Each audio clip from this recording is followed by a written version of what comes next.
Hi friends, welcome to MS astrology. మనకి spirituality గురించి, సన్యాసి యోగం గురించి కొంతమంది అడుగుతూ ఉంటారు. ఎవరికి హయ్యర్ స్పిరిచువాలిటీ ఉంటుంది, హయ్యర్ స్పిరిచువల్ యోగాస్ ఎవరికి ఉంటాయి, అసలు మనకి అంటే ఆధ్యాత్మికంగా అనమాట, ఆధ్యాత్మికంగా ఎన్లైట్మెంట్ ఎవరికి ఉంటుంది? ఇది కొంత కాంప్లికేటెడ్ సబ్జెక్ట్ అని చెప్పచ్చు.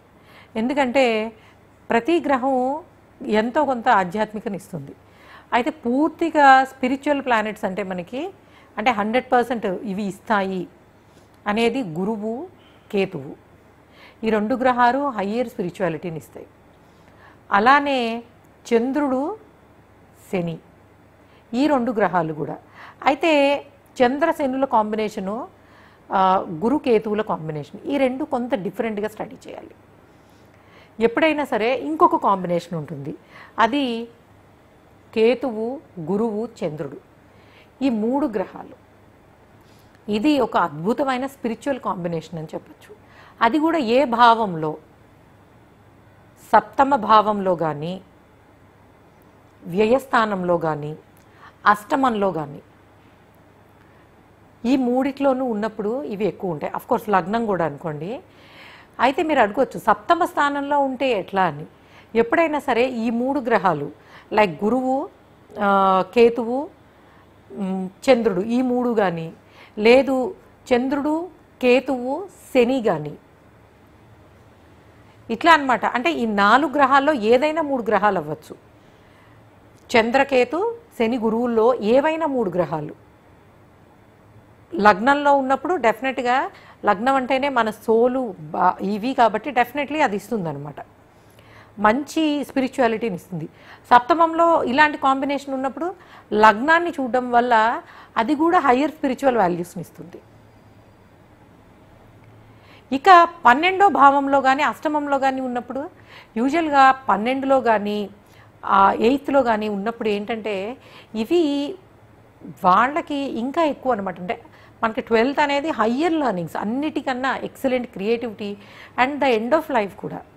ఎప్పుడైతే కేతు, గురు, చంద్రులు, లేదా కేతు, గురు, శనులు, లేకపోతే చంద్ర, కేతు, శనులు, ఇలాంటి 3 గ్రహాలు కలిసినప్పుడు కేతు ఈజ్ ఇంపార్టెంట్ అనమాట. ఉన్నప్పుడు అది మనకి ఇంకా జీవితం అంటే కేతువే కదా ఇచ్చేది. అది లైక్ లైఫ్ అంటే ఈ ప్రపంచిక సుఖాలు కాదు, ఒక భగవంతుడు, స్పిరిచువాలిటీ, హయ్యర్ థింగ్స్, సేవ చేయడం, మనం నేర్చుకున్న ఆధ్యాత్మికతను అందరికీ పంచిపెట్టడం అనే అవకాశాన్ని ఇస్తుంది. సో ఈ ప్లానెటరీ కాంబినేషన్, అందులో కూడా అష్టమంలోనూ వ్యయంలోనూ ఉన్నప్పుడు, అష్టమ స్థానం ఎందుకంటే అష్టమం అనేది పూర్తి చీకటి ఉన్న హౌస్. అక్కడ చంద్రుడు ఉన్నప్పుడు ఆ చంద్రుడికి మామూలుగానే ఆ సీక్రెట్ సైన్సెస్ని, ఆధ్యాత్మికతని, అకల్ట్ సైన్సెస్ని, మంత్రశాస్త్రాన్ని నేర్చుకోవాలనే ఇంట్రెస్ట్ ఉంటుంది. దానితోటి కేతువు, గురువు కలిసినప్పుడు ఏంటంటే ఆధ్యాత్మికత అనేది మనకి గురువుల ద్వారా నేర్చుకోవడం. గురువులు కొంతమంది చూడండి చిన్నతనంలోనే మనకి కంచి పీఠాధిపతులు కానీ, లేకపోతే ఎవరైనా సరే మనకి గురు పరంపరగా వస్తున్న స్వామీజీలు, కంచి మఠం కానీ, శంకర మఠంలో కానీ, ఇప్పుడు విజయేంద్ర సరస్వతి గారు, ఆయన చిన్నతనంలోనే ఒక 7-8 ఇయర్స్ అప్పుడే ఆయన గుర్తించడం, ఆయన ఆశ్రమానికి తీసుకెళ్ళడం, ఇట్లాగా మొత్తం ఆధ్యాత్మికత బోధించడం, శాస్త్రాలు నేర్పించడం, ఇవన్నీ జరిగింది. అంటే ఈ కాంబినేషన్ ఉన్న వాళ్ళని గురువులు వెంటనే వాళ్ళని చూడగానే అర్థమవుతుంది, ఓకే ఆ బాబు జాతకం కానీ, పాప జాతకం కానీ చూడగానే వీళ్ళు ఇలాంటి ఆధ్యాత్మిక రంగంలో ఉన్నత స్థాయికి వెళ్ళగలరు. మనకి గణపతి సచ్చిదానంద స్వామి కానివ్వండి, కంచి పరమాచార్య కానీ, అంటే ఇలాంటి హయ్యెస్ట్ పొజిషన్స్ స్పిరిచువాలిటీలో రావాలంటే డెఫినెట్గా గురు, కేతు, చంద్రులు, వీళ్ళు తప్పకుండా ఇట్లాంటి స్థానాల్లో ఈ కాంబినేషన్స్ ఉన్నప్పుడు హయ్యర్ స్పిరిచువాలిటీ, సన్యాసి యోగాన్ని ఇచ్చే అవకాశం ఉంటుంది. అయితే ఈ 3 కాంబినేషన్స్ ఉన్నా కూడా శుక్రుడు చూస్తున్నా, లేదు కుజుడు కూడా చూస్తున్నా, కుజుడు కలిసి ఉన్నా, మళ్ళీ కొంత లేదు ఇలాంటి కాంబినేషన్సే ఉన్నా చార్ట్లో మళ్ళీ గురు శుక్రులు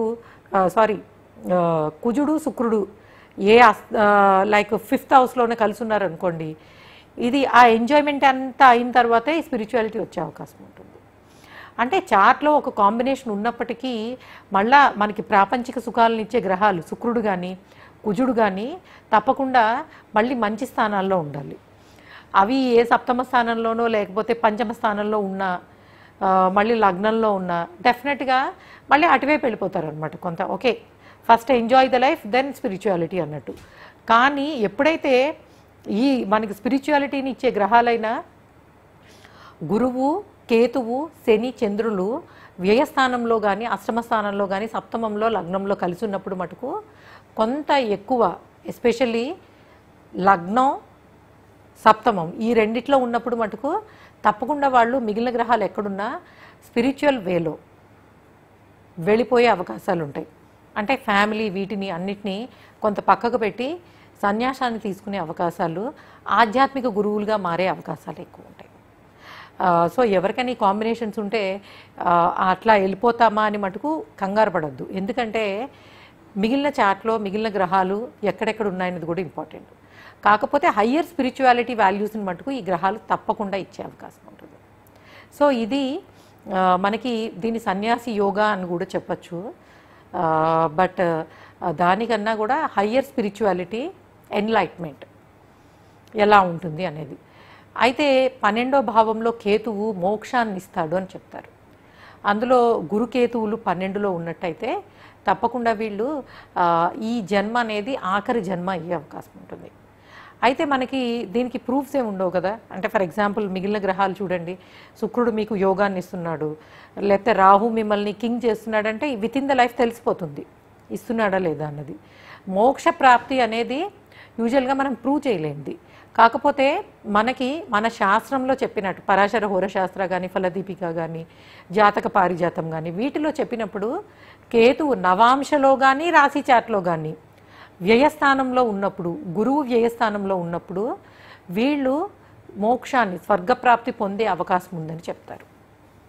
సో ఓకే గైస్, ఇది మనకి కొంత కాంప్లికేటెడ్ టాపిక్ అయినప్పటికీ నేను వీలైనంత ఈజీగా చెప్పడానికి ప్రయత్నించాను. Thanks for listening. Please subscribe our channel MS Astrology. Thank you.